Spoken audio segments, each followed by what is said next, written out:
Isaiah 5. The vineyard of the Lord destroyed. Let me sing for my beloved my love song concerning his vineyard. My beloved had a vineyard on a very fertile hill. He dug it and cleared it of stones and planted it with choice vines. He built a watchtower in the midst of it and hewed out a wine vat in it. And he looked for it to yield grapes, but it yielded wild grapes.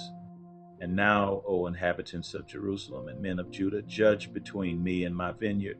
What more was there to do for my vineyard that I have not done in it? When I looked for it to yield grapes, why did it yield wild grapes? And now I will tell you what I will do to my vineyard. I will remove its hedge, and it shall be devoured.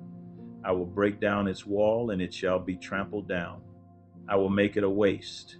It shall not be pruned or hoed, and briars and thorns shall grow up. I will also command the clouds that they rain no rain upon it. For the vineyard of the Lord of hosts is the house of Israel, and the men of Judah are his pleasant planting. And he looked for justice, but behold, bloodshed, for righteousness, but behold, an outcry. Woe to the wicked! Woe to those who join house to house, who add field to field, until there is no more room, and you are made to dwell alone in the midst of the land. The Lord of hosts has sworn in my hearing, surely many houses shall be desolate, large and beautiful houses without inhabitant. For 10 acres of vineyard shall yield but one bath, and a homer of seed shall yield but an ephah. Woe to those who rise early in the morning, that they may run after strong drink, who tarry late into the evening as wine inflames them. They have lyre and harp, tambourine and flute and wine at their feasts, but they do not regard the deeds of the Lord or see the work of his hands. Therefore my people go into exile for lack of knowledge. Their honored men go hungry, and their multitude is parched with thirst. Therefore Sheol has enlarged its appetite and opened its mouth beyond measure, and the nobility of Jerusalem and her multitude will go down, her revelers and he who exults in her. Man is humbled, and each one is brought low, and the eyes of the haughty are brought low. But the Lord of hosts is exalted in justice, and the holy God shows himself holy in righteousness. Then shall the lambs graze as in their pasture, and nomads shall eat among the ruins of the rich. Woe to those who draw iniquity with cords of falsehood, who draw sin as with cart ropes, who say, let him be quick, let him speed his work that we may see it. Let the counsel of the Holy One of Israel draw near, and let it come that we may know it. Woe to those who call evil good and good evil, who put darkness for light and light for darkness, who put bitter for sweet and sweet for bitter. Woe to those who are wise in their own eyes and shrewd in their own sight. Woe to those who are heroes at drinking wine, and valiant men in mixing strong drink, who acquit the guilty for a bribe and deprive the innocent of his right. Therefore, as the tongue of fire devours the stubble, and as dry grass sinks down in the flame, so their root will be as rottenness, and their blossom go up like dust. For they have rejected the law of the Lord of hosts, and have despised the word of the Holy One of Israel. Therefore the anger of the Lord was kindled against his people, and he stretched out his hand against them and struck them, and the mountains quaked, and their corpses were as refuse in the midst of the streets. For all this his anger has not turned away, and his hand is stretched out still. He will raise a signal for nations far away, and whistle for them from the ends of the earth, and behold, quickly, speedily they come. None is weary, none stumbles, none slumbers or sleeps. Not a waistband is loose, not a sandal strap broken. Their arrows are sharp, all their bows bent. Their horses' hoofs seem like flint, and their wheels like the whirlwind. Their roaring is like a lion, like young lions. They roar, they growl and seize their prey. They carry it off, and none can rescue. They will growl over it on that day like the growling of the sea. And if one looks to the land, behold darkness and distress, and the light is darkened by its clouds. Isaiah 6, Isaiah's vision of the Lord. In the year that King Uzziah died, I saw the Lord sitting upon a throne, high and lifted up, and the train of his robe filled the temple. Above him stood the seraphim. Each had 6 wings. With 2 he covered his face, and with 2 he covered his feet, and with 2 he flew. And one called to another and said, Holy, holy, holy is the Lord of hosts. The whole earth is full of his glory. And the foundations of the thresholds shook at the voice of him who called, and the house was filled with smoke. And I said, Woe is me, for I am lost, for I am a man of unclean lips, and I dwell in the midst of a people of unclean lips. For my eyes have seen the King, the Lord of hosts. Then one of the seraphim flew to me, having in his hand a burning coal that he had taken with tongs from the altar. And he touched my mouth and said, Behold, this has touched your lips. Your guilt is taken away, and your sin atoned for. Isaiah's commission from the Lord. And I heard the voice of the Lord saying, Whom shall I send, and who will go for us? Then I said, Here I am, send me. And he said, Go and say to this people, Keep on hearing, but do not understand. Keep on seeing, but do not perceive. Make the heart of this people dull, and their ears heavy, and blind their eyes, lest they see with their eyes, and hear with their ears, and understand with their hearts, and turn and be healed. Then I said, How long, O Lord? And he said, Until cities lie waste without inhabitant, and houses without people, and the land is a desolate waste. And the Lord removes people far away, and the forsaken places are many in the midst of the land. And though 1/10 remain in it, it will be burned again, like a terebinth or an oak, whose stump remains when it is felled. The holy seed is its stump. Isaiah 7. Isaiah sent to King Ahaz. In the days of Ahaz, the son of Jotham, son of Uzziah, king of Judah, Rezin the king of Syria, and Pekah the son of Remaliah, the king of Israel, came up to Jerusalem to wage war against it, but could not yet mount an attack against it. When the house of David was told, Syria is in league with Ephraim, the heart of Ahaz and the heart of his people shook as the trees of the forest shake before the wind.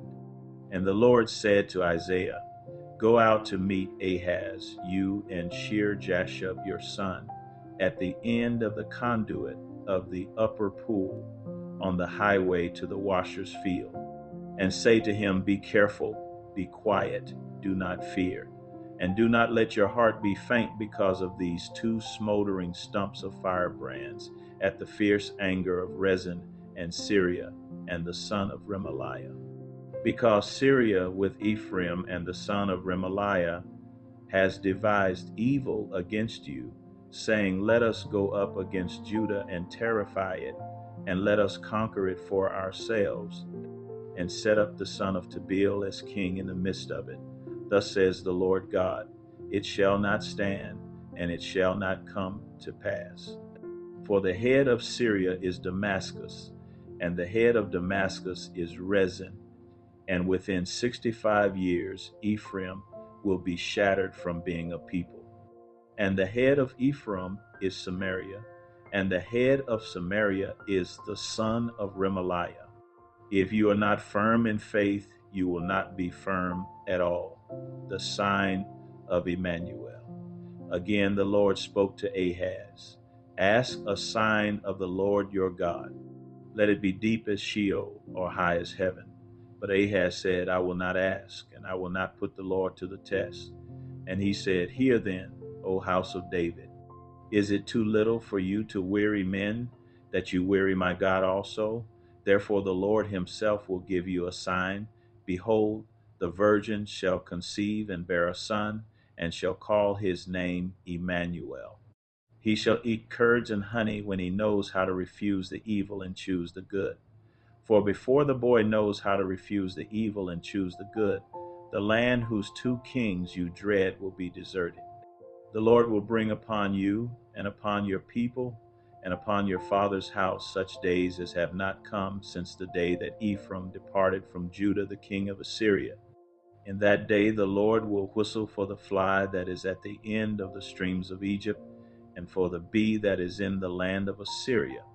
And they will all come and settle in the steep ravines, and in the clefts of the rocks, and on all the thorn bushes, and on all the pastures.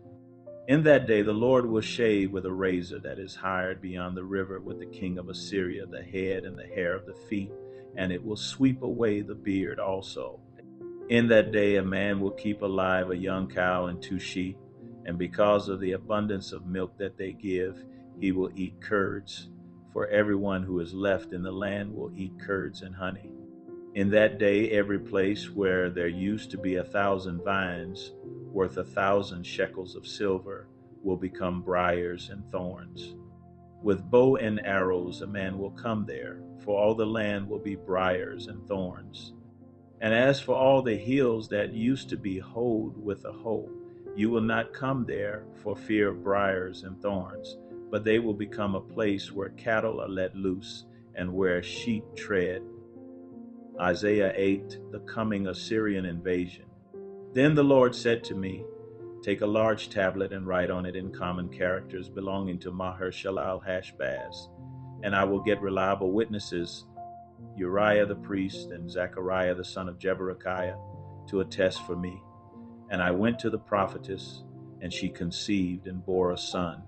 Then the Lord said to me, call his name Maher-shalal-hash-baz, for before the boy knows how to cry my father or my mother, the wealth of Damascus and the spoil of Samaria will be carried away before the king of Assyria. The Lord spoke to me again, because this people has refused the waters of Shiloah that flow gently, and rejoice over Rezin and the son of Remaliah. Therefore, behold, the Lord is bringing up against them the waters of the river, mighty and many, the king of Assyria and all his glory. And it will rise over all its channels and go over all its banks, and it will sweep on into Judah. It will overflow and pass on, reaching even to the neck, and its outspread wings will fill the breadth of your land, O Emmanuel. Be broken, you peoples, and be shattered. Give ear, all you far countries. Strap on your armor and be shattered. Strap on your armor and be shattered. Take counsel together, but it will come to nothing. Speak a word, but it will not stand, for God is with us. Fear God, wait for the Lord. For the Lord spoke thus to me with his strong hand upon me, and warned me not to walk in the way of this people, saying, do not call conspiracy all that this people calls conspiracy, and do not fear what they fear, nor be in dread. But the Lord of hosts, him you shall honor as holy. Let him be your fear, and let him be your dread. And he will become a sanctuary and a stone of offense and a rock of stumbling to both houses of Israel, a trap and a snare to the inhabitants of Jerusalem. And many shall stumble on it. They shall fall and be broken. They shall be snared and taken. Bind up the testimony, seal the teaching among my disciples.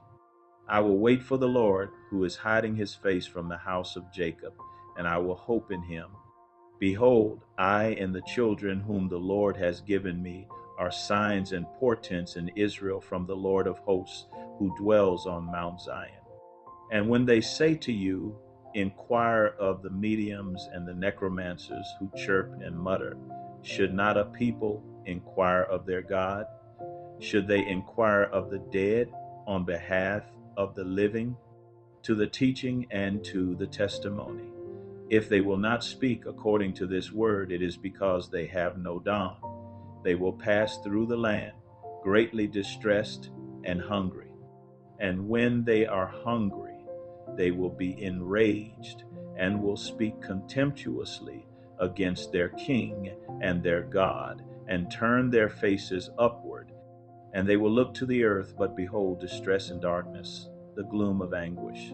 And they will be thrust into thick darkness.